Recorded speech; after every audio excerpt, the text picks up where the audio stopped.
બુધવારનો બોધ. આ કાર્યક્રમ નિહાળી રહેલા તમામ મુરબ્બીઓ, માતાઓ, ભાઈઓ, બહેનો અને ભૂલકાઓને આપના મિત્ર જગદીશ ત્રિવેદીના સહર્ષ નમસ્કાર.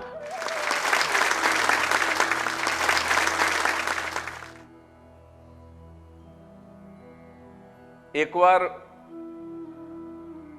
એક વિદ્વાન પાસે કોઈ સંન્યાસી આવ્યા. આજે જે હું આ બુધવારનો બોધ બોલું છું ને, એ મારા માટે બોલું છું. આ વાત હું મારી જાતને કહેવા માંગુ છું. મારી જાત સાથેનો સંવાદ છે, પણ હું મારી જાત સાથે સંવાદ કરું એ તમને સંભળાવવા માંગુ છું. કદાચ એમાંથી તમને ઉપયોગી કંઈક મળી જાય તો તમે લઈ શકો. બાકી આ બોધ હું મને આપું છું. વિદ્વાન પાસે એક સાધુ આવ્યો, એક સંન્યાસી આવ્યો અને આવીને એમ કીધું કે આજથી 30 વર્ષ પહેલા મેં લાખો રૂપિયાને લાત મારી દીધી છે.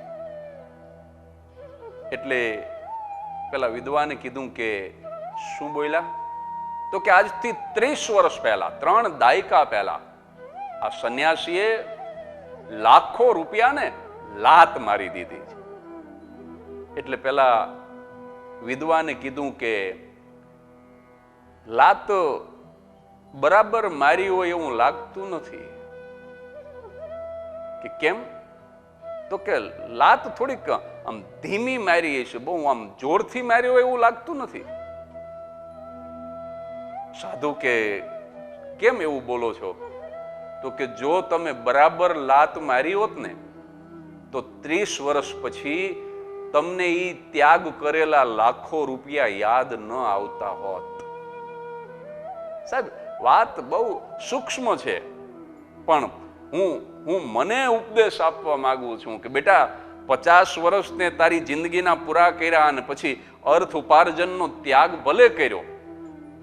12મી ઓક્ટોબર 2017 ના દિવસે આપ સૌ જાણો છો, 3 નાનકડી પ્રતિજ્ઞા લીધી કે હું જીવું ત્યાં સુધી સફેદ કપડાં પહેરીશ, જીવું ત્યાં સુધી વાળ કાળા નહીં કરું, અને એવી જ 3જી નાનકડી પ્રતિજ્ઞા લીધી કે જીવું ત્યાં સુધી કાર્યક્રમો આખી દુનિયામાં કરીશ, પણ એ કાર્યક્રમનો એક પણ રૂપિયો હવે હું મારા ઘરે નહીં લાવું અને એને 2 જ જગ્યાએ દાન કરીશ, આરોગ્ય અને શિક્ષણ. આ બધાને ખબર છે, પણ હું મને કહેવા માંગુ છું કે બેટા, આ છોડ્યું છે એનું અભિમાન જો આવી જાય તો એ 24 કેરેટનો ત્યાગ ન કહેવાય. કારણ કે તમે જો માણસ પાસે લાખો રૂપિયા હોય ને, ત્યારે એને અભિમાન શું હોય કે હું કંઈક છું, આઈ એમ સમથિંગ. જો કે આઈ એમ સમથિંગ તો હારા, અમુક તો અભાગિયા એવા હોય કે ઈ આઈ એમ એવરીથિંગ સમજતા હોય. હું બધું જ છું, બધું જ હું છું. પણ દરેક માણસ એવું તો સમજે કે આઈ એમ સમથિંગ જ્યારે એની પાસે લાખો રૂપિયા હોય. એટલે આ એક પ્રકારનું અભિમાન છે, રૂપિયા હોવાનું અભિમાન. પણ પછી જ્યારે એ રૂપિયાનો ત્યાગ કરે છે, ત્યારે પણ હું ત્યાગ કરી શકું છું, હું ત્યાગી છું, હું યોગી છું, આઈ એમ સમથિંગ. એટલે ત્યાગ કર્યા પછી પણ અભિમાન તો જતું જ નથી સાહેબ. એટલે અહંકાર તો બંનેમાં રહે જ છે. અને એમ પણ કહી શકાય કે રૂપિયાના અહંકાર કરતાંય ત્યાગનો અહંકાર છે ને, એ વધારે મોટો હોય છે. કારણ કે તમારી પાસે રૂપિયા છે એનો અહંકાર હોય, પણ એ રૂપિયા ચોરી થઈ શકે એમ છે, એ રૂપિયા જુગારમાં હારી શકાય એમ છે, કોઈ મોટી બીમારી આવે તો એ રૂપિયા વપરાઈ શકે એમ છે, એ રૂપિયાનો સરકાર ટેક્સ લઈ શકે એમ છે.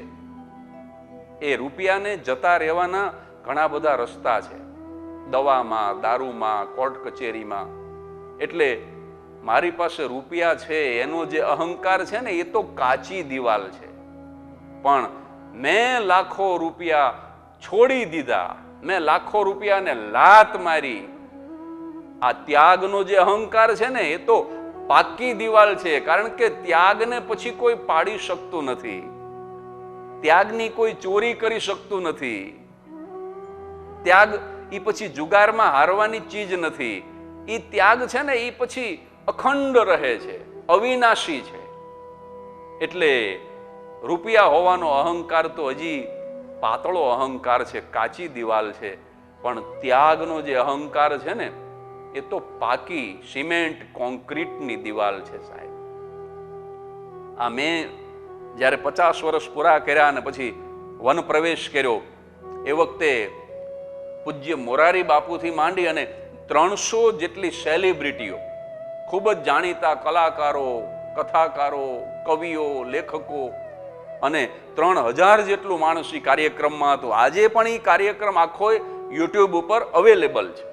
પરદેશથી મારા ચાહકો, મારા મિત્રો એ કાર્યક્રમની અંદર ઉપસ્થિત હતા અને એમાં મોરારી બાપુએ એક પોતાના વક્તવ્યમાં સરસ દ્રષ્ટાંત આપ્યું હતું. એ બરાબર આ વાતને બહુ બંધ બેસે છે.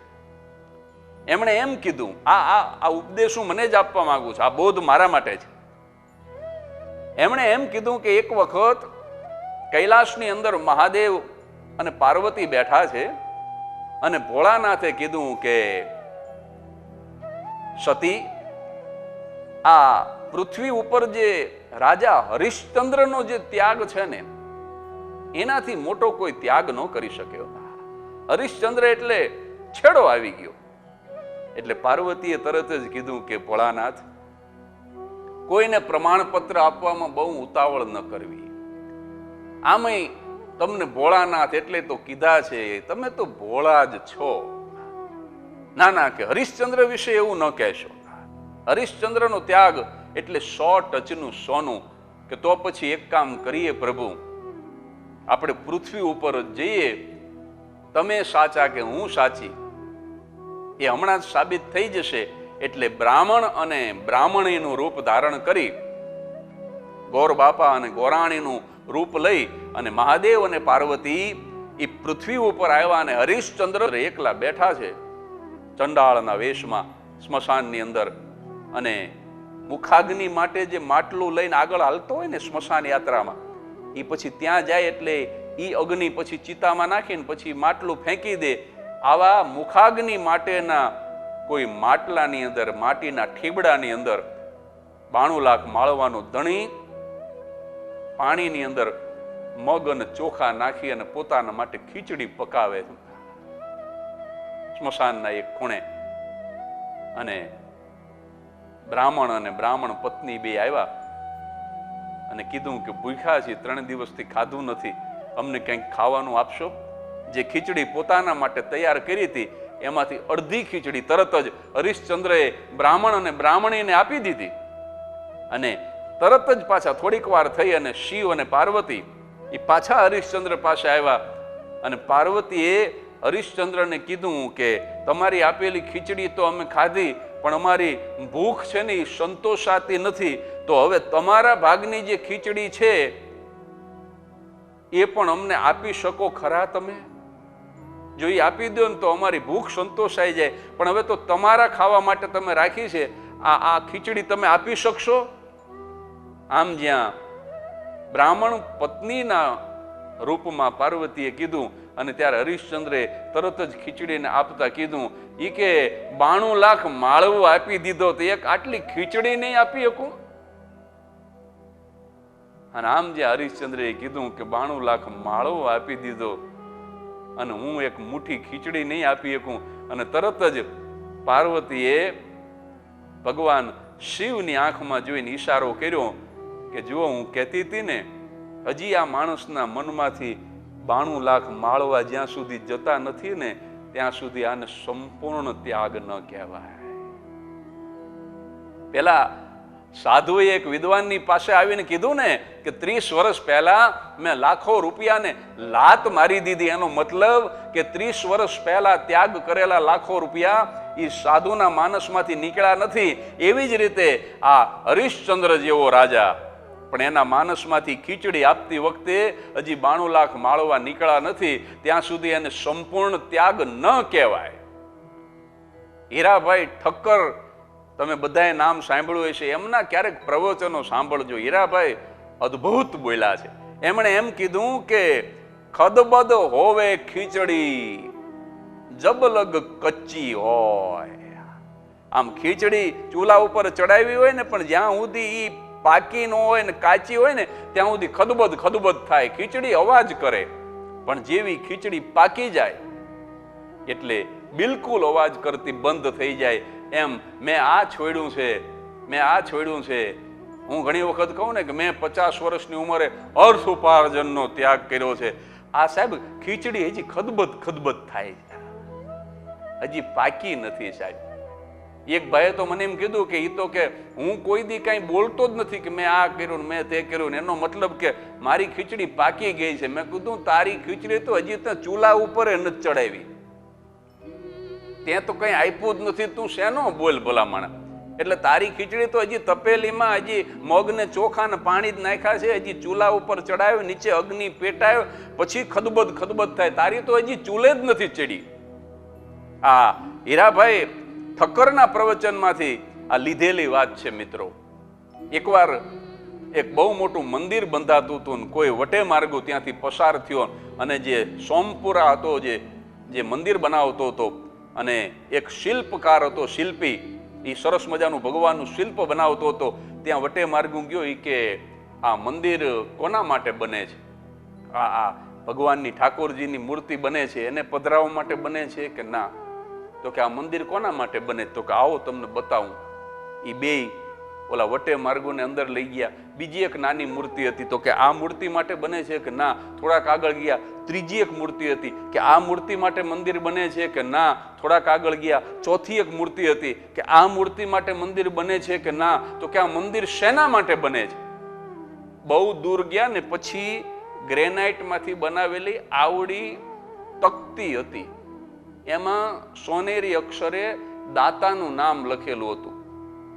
ફલાણા ભાઈના દીકરા, એમના વરદ હસ્તે આ મંદિર બાંધવાનો આટલો ખર્ચ મળેલ છે, અને પછી એના છોકરા, પછી એની નીચે એના છોકરા, એ બધાના નામ હતા. ઓલાએ કીધું કે આ આવડી જે તકતી રહી ને, આ તકતી ભીંત ઉપર ચોંટાડવા માટે થઈ અને આવડું મોટું મંદિર બને છે. ઘણી વખત મૂર્તિ માટે થઈને મંદિર નથી બનતું સાહેબ, તકતી લગાડવા માટે થઈને મંદિર બને છે. ઘણી વખત નાનકડી તકતી લગાડવા માટે થઈને બહુ મોટી હોસ્પિટલ બને છે. ઘણી વખત નાનકડી તકતી લગાડવા માટે થઈ અને બહુ મોટું વિદ્યાલય બને છે સાહેબ. અને તકતી લગાડવી એ પણ ખોટું નથી. ખૂબ જાણીતા દાતાઓ જે સમાજમાં છે, તમે એની પાસે જાઓ એટલે તમને લાખો કરોડો રૂપિયાનું દાન આપશે, પણ સાથે શરત કરશે, કન્ડિશનિંગ ડોનેશન, કે અમારું નામ આટલા મોટા અક્ષરે લખવાનું, આવડું મોટું બોર્ડ બનાવવાનું, એ મેઇન રોડ ઉપરથી વંચાવવું જોઈએ, આવી બધી શરત કરશે કે આવડા મોટા અક્ષર હોવા જોઈએ, આવડું મોટું બોર્ડ હોવું જોઈએ. આને હું ખરાબ નથી ગણતો, આ નામનો મોહ છે, પણ એ પણ ખરાબ નથી. કયા અર્થમાં સાહેબ? કીર્તિ માટે થઈને માણસ દાન કરે એને કીર્તિદાન કહેવાય. કીર્તિદાન પણ સમાજનું તો ભલું જ કરે છે, એ રીતે પણ એ દાન તો કરે છે. જે દાન જ નથી કરતા એના કરતા તો આ શું ખોટા. મને પણ હજુ નામનો મોહ છે. હજુ પણ આ જે 7 શાળાઓ આ બોલું છું ત્યાં સુધીમાં મેં જે બાંધી છે, સરકારી 7 શાળાઓ, 2 લાઇબ્રેરી, તો દરેક જગ્યાએ કાં તો મારું નામ, કાં તો મારા મા બાપનું નામ, કાં તો મારા સ્વજનોનું નામ.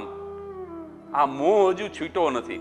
હું એકરાર કરું છું કે આજે પણ મને પ્રસિદ્ધિનો મોહ છે. આજે પણ કોઈ મારા વખાણ કરે તો મને ગલગલિયા થાય, મને મજા આવે છે. હજી પણ છાપામાં ફોટા આવે તો જગદીશ ત્રિવેદીને આનંદ આવે છે. પણ મને પાકી ખબર છે કે આ બધું પણ છોડવાની જરૂર છે.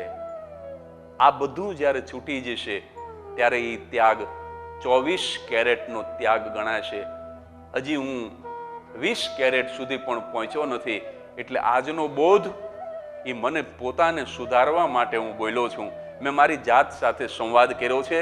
તમને ક્યાંય ઉપયોગી હોય તો તમે આમાંથી લઈ શકો છો. અને આવી જ કોઈ વાત સાથે આવતા બુધવારે ફરી હાજર થઈ જઈશ. ત્યાં સુધી પરિવાર સાથે પ્રસન્ન રહેજો, હસતા રહેજો.